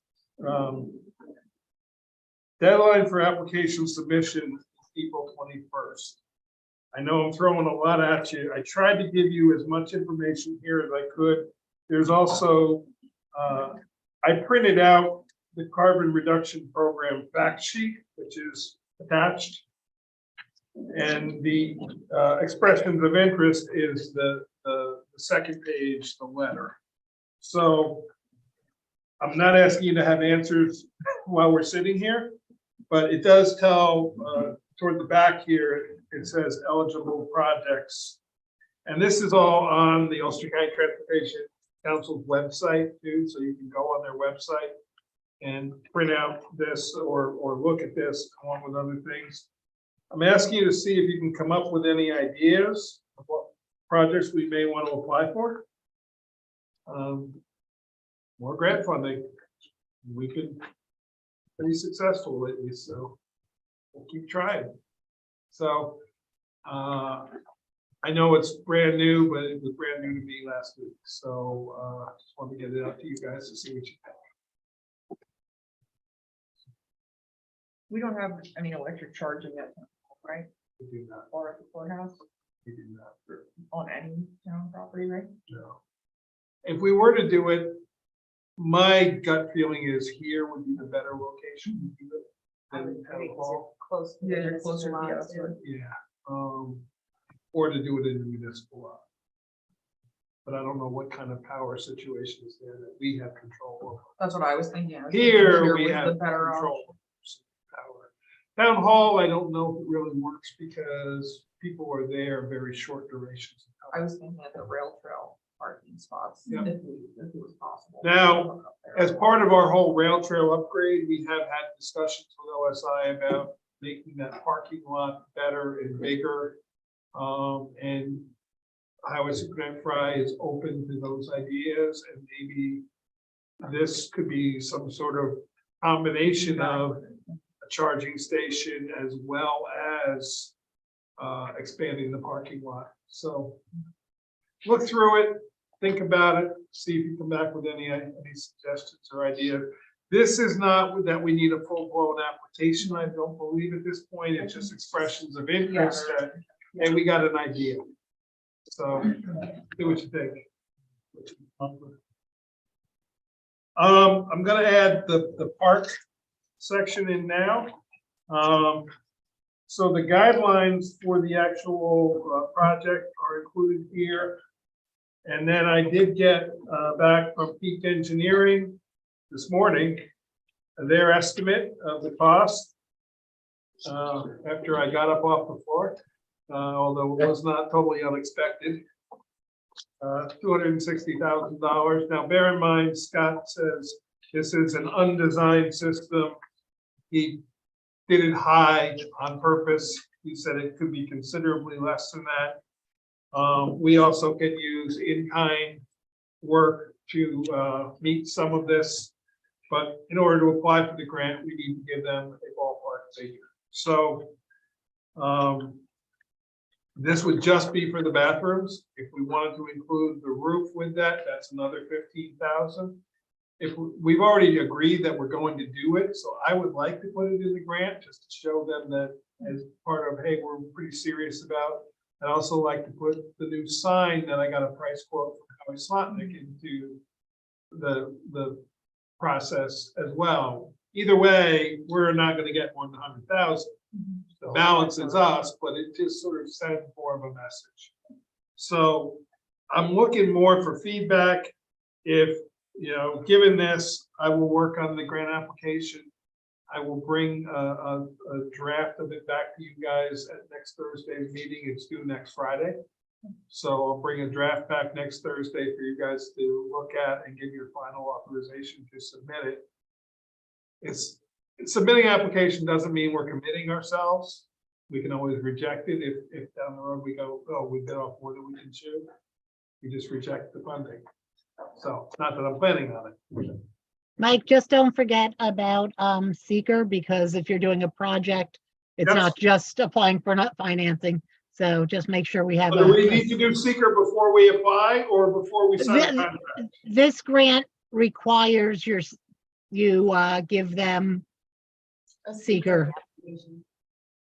Okay, because I saw the notice that must document compliance or provide seeker status. But I didn't know that, okay, so we could do a type 2 with next week. With the Well, other. I don't know that it's a type 2, Mike, because you have to look at what you're doing.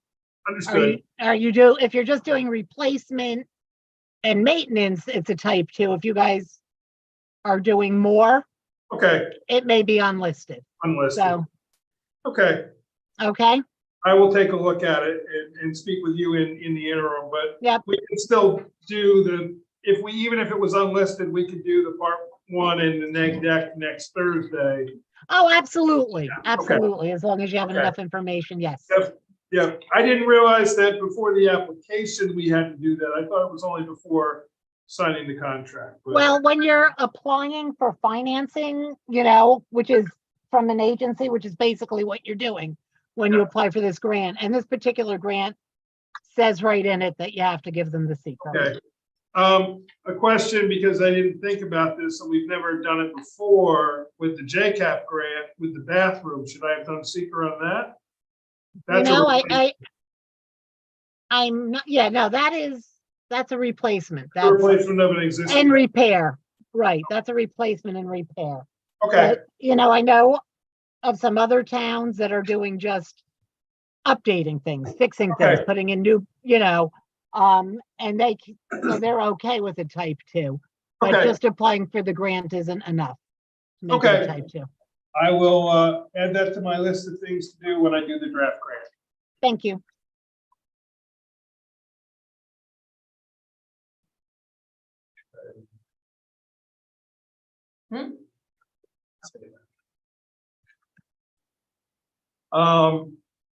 I'd like to submit a copy of this resolution that the town of Ulster did back in 2021, and then I'll tell you a little bit of background on this. So, as you may have read in the Freeman, the UCRA conducted a study with HydroQuest identifying possible sites for a potential landfill in Ulster County.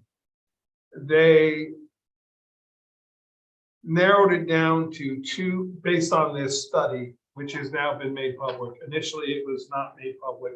It has now been released and made public. They have identified two sites in the town of Plattekill as possible sites for a potential landfill. Bear in mind that any new landfill siting anywhere in New York State is minimum going to be a 10-year process, and that's not an exaggeration. By the time it goes through all the permitting, review, there also has not been a new landfill sited in New York State in several decades. So, having said all that, the UCRA is exploring this as a possibility. As you can maybe imagine, well, let me backtrack a little bit. Several years ago, back before I was supervisor, there was a discussion that one of the UCRA board members literally did a parcel viewer search of properties for a certain acreage size. And it became known publicly, and there was a lot of outcry over the idea of siting a new landfill. It's since become more refined. Plattekill has come out on record as being opposed to this, as have many of their residents, and many of their residents showed up at the last UCRA board meeting. The legislator who represents Plattekill has introduced in this month's agenda a resolution to go on record as being opposed to this idea. That is working its way through committee. I don't know if it will make it to the floor or not. Who knows? They tend not to like to do memorializing resolutions. That sort of started a dialogue of all the town supervisors of where do our individual municipalities stand on this. Supervisor Quigley shared this resolution that was done in October of 2021 by the town of Ulster opposing creation of a landfill.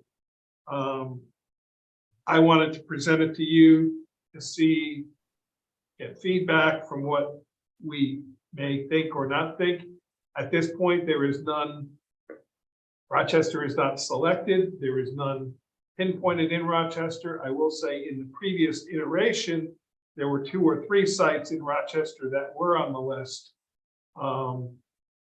None of which, though, could probably see the light of day to end up on the other side of actually being a site because of other either wetlands or proximity to water supply or other things like that. So I'm asking this because there's no danger, imminent danger of Rochester being selected for a landfill. The question is, do we want to go on record as a policy position, one way or the other, of saying we adamantly do not want this, or we do? I will say the previous supervisor did say in the press that he would consider it, and he was not treated very well by residents because of it. So, Very true. yeah. Last year to not say anything either way, wasn't this already speak about this last year? I think we had a brief discussion. We may have briefly Discussion, discussed it. It's reared its head again Yeah. in a This more. is a different iteration. Okay. Because last year, it looked like they were gonna be closing Seneca, and so it was like, Yeah, it was. And- Yeah. yeah, and now they're not, but they are doing a feasibility study on siting.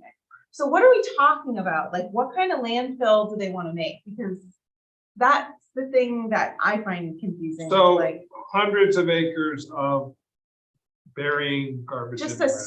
silly, same old landfill. Why don't they do something different Agreed. than that? There's so many better Agreed. models for how Bury to, it. Don't see it. like, Yeah, oh, there are other don't options. come back and They had studied doing a Freetown, Ulster, Dutchess, Sullivan. And at one point, maybe it was Green. No, it was Ulster, Sullivan, Green. We're looking at an incineration type Yeah. facility.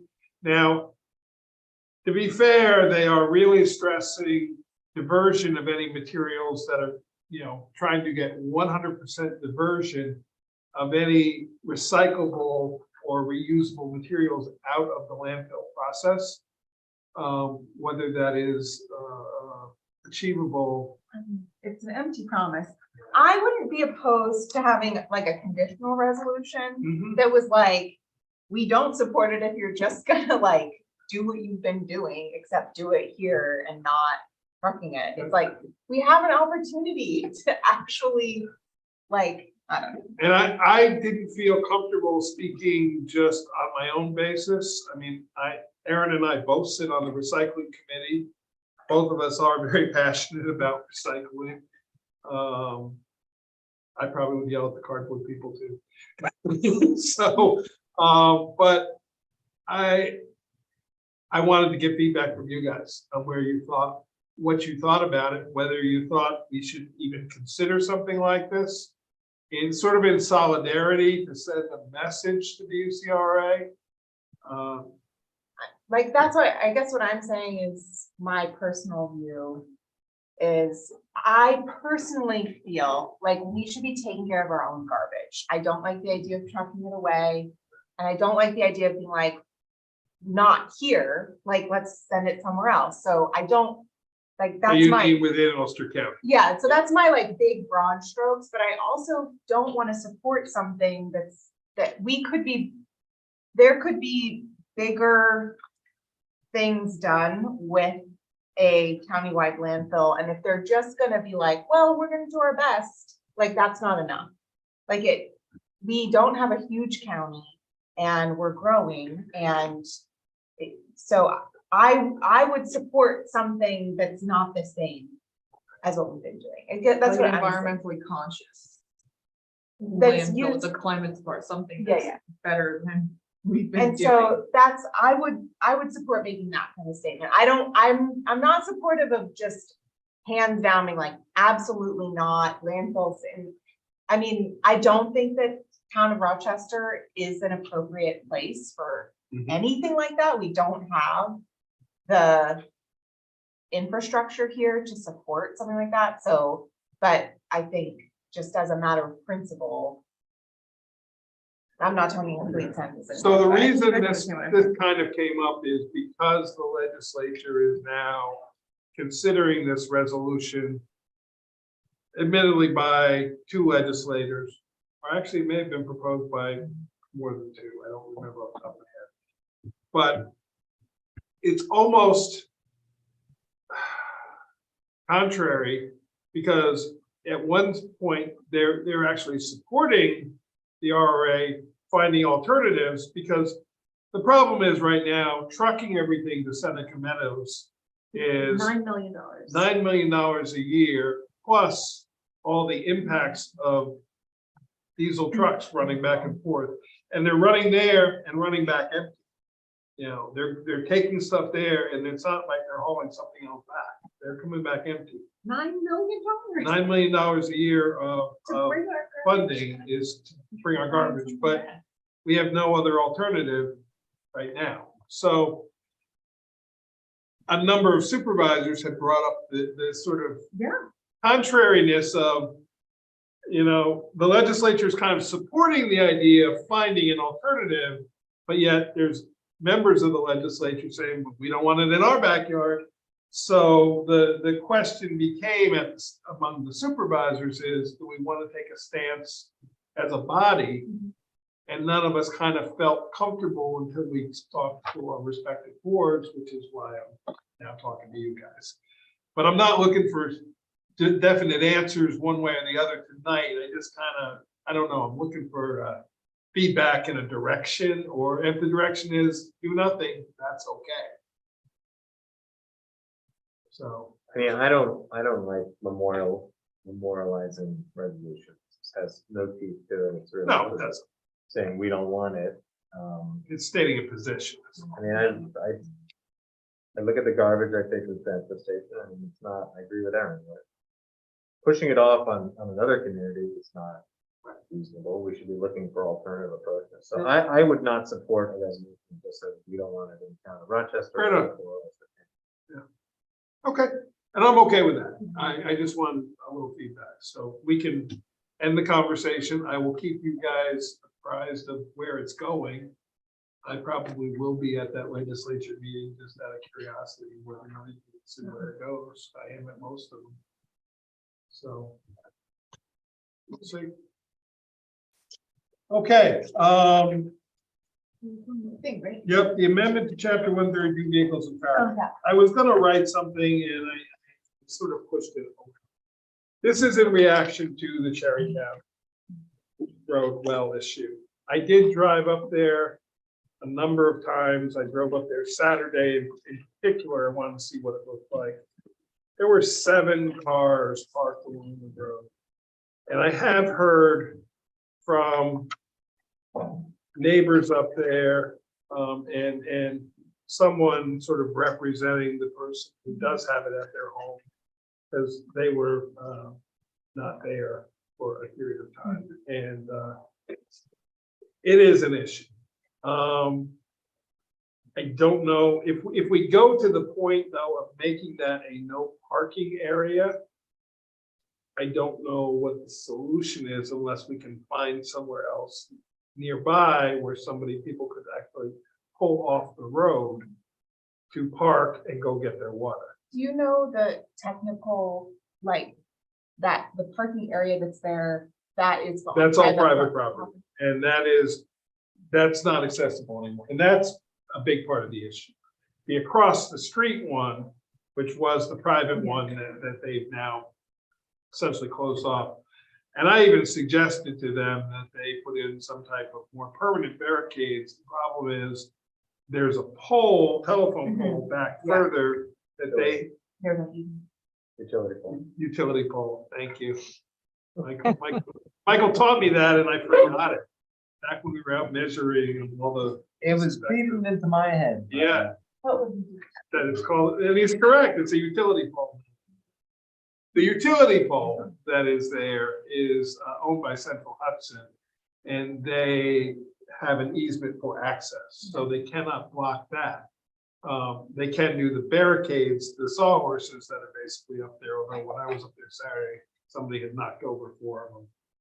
And, you know, I'm sure out of spite. It's very sad that some people are reacting. It's the one gentleman was threatened that somebody might get a gun and shoot you, was the exact quote he was saying. So, it wasn't a direct enough threat, and that threat was made in front of a police officer. The police officer said it's not specific enough, but the guy didn't want to pursue anything.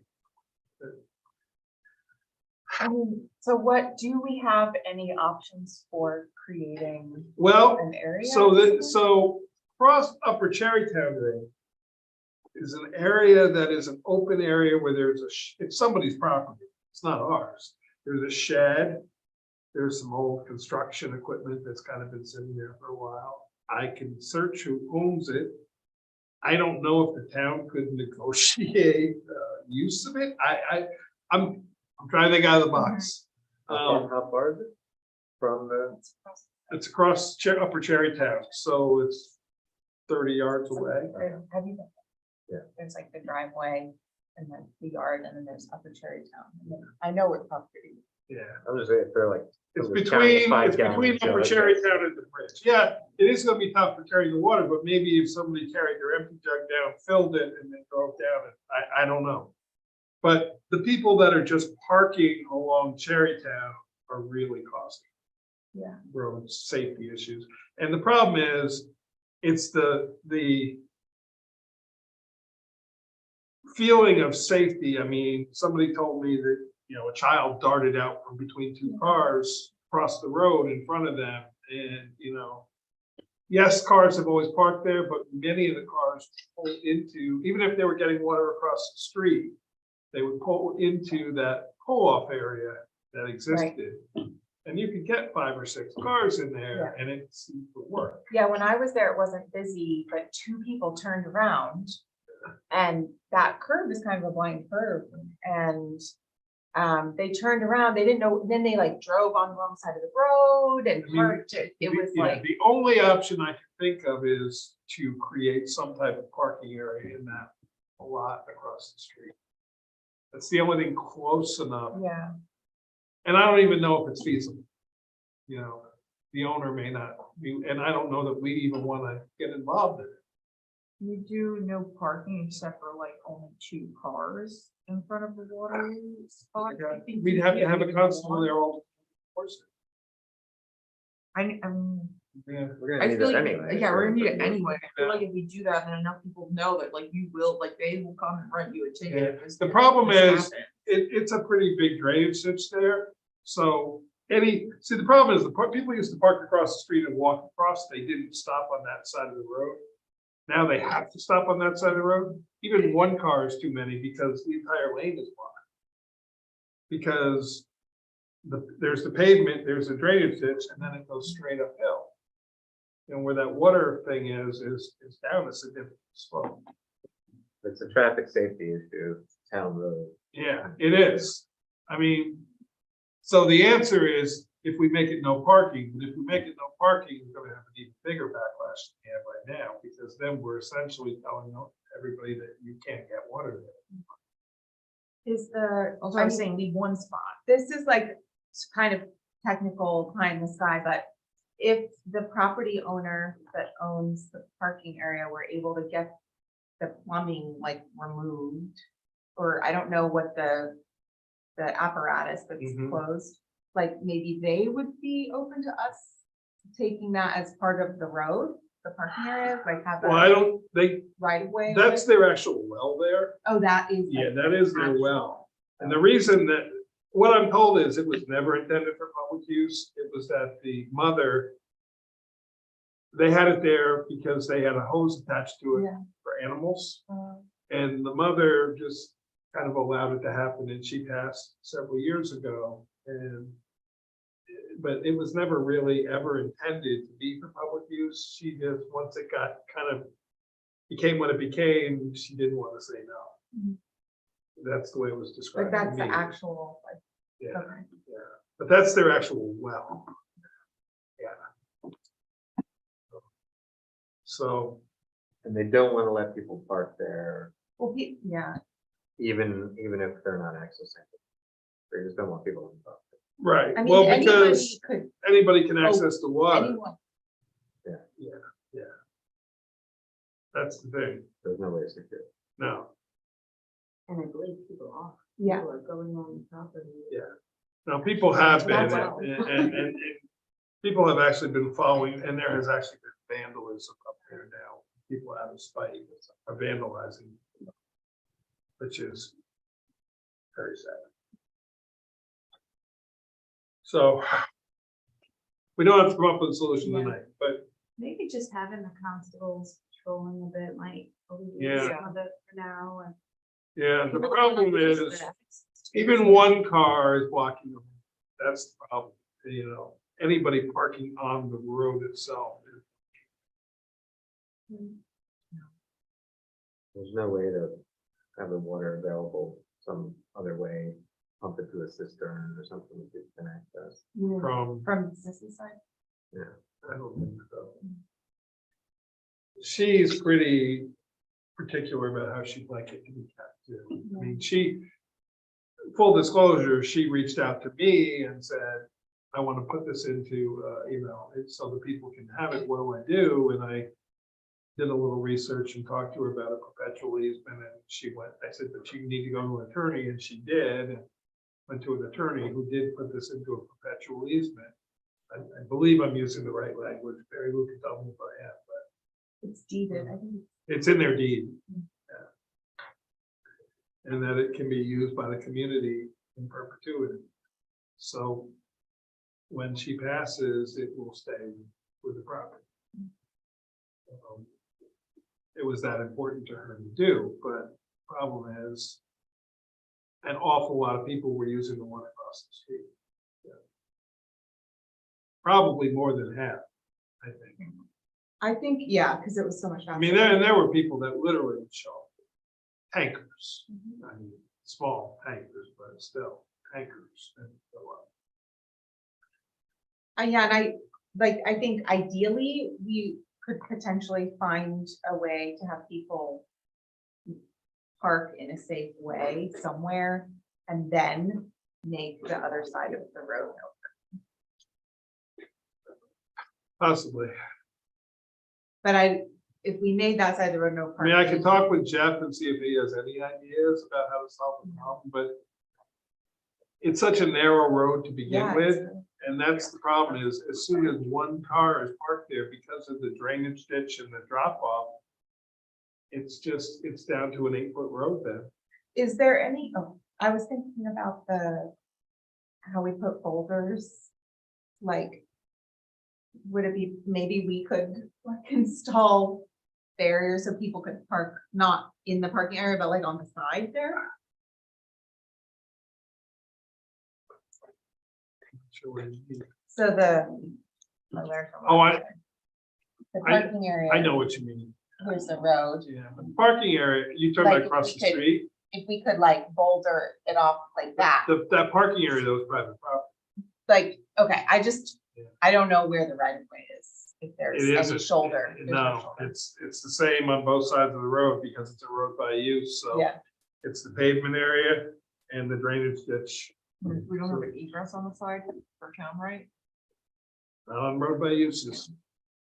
Are there Well, any buildings where we have enough water supply that we could potentially put in a tap to put a water site and only leave it open certain hours a day? We don't wanna do We that, don't Charlotte. we don't We want- don't we don't wanna want do that. Not wanna do that. Think about anything ever gets contaminated. The liability that we would face by it being a public water supply. I mean, and that area is what it is because of the natural spring there. And it's a very unique circumstance. Well, think about it. We don't need answers tonight, but take a look. I say take a drive up there when you have time and just take a look at the situation and look at the lay of the land. The only one I can come up with was approaching the guy across, not across the Yeah. street, but Down the road. Well, I because went, there, we can make a big enough parking area that probably more cars. I went Monday at 2. And I was the only one there until I finished and then someone else came. So, Well, Saturday at 3, there was,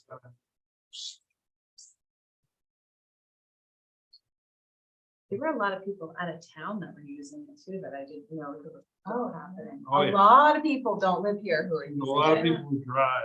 And I was told by the owners in all the years, they run group of people. If it was okay. That was the people who came.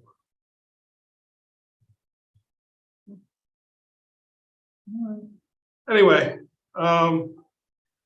that's all I got. So, anybody else have anything else? One more time. So the memoriam, I do want to say a moment, this first person, Bobby Erkeline, does not live in the town of Rochester or even the area. She lived in Pine Bush, Orange County. She and her husband were the couple on the record album from Woodstock, The People with the Blanket. I got to know them very well because they continue being involved in that. And she was a retired nurse who was beyond the people person. Nobody was ever in need around her, and she sadly passed a couple weeks ago from leukemia. I wanted to include her, but also Robert Cagle, Neil Zimmerman, Jimmy Ostrander, Donna Coombs, Ron Irwin, Daniel Miller, John Terranova Jr., the people of Ukraine, and we will add those affected by the violence in Nashville. And I think we could safely add all those affected from gun violence. I have removed the COVID-19 because I think we're not past it, but we are not in the thralls of it the way we were. With that, I'd ask for a motion to adjourn. I'll move that motion. I'll second. All in favor? Aye. Thank you, Mary Lou. Night, everybody. Hi, Mary Lou. This has to be a record.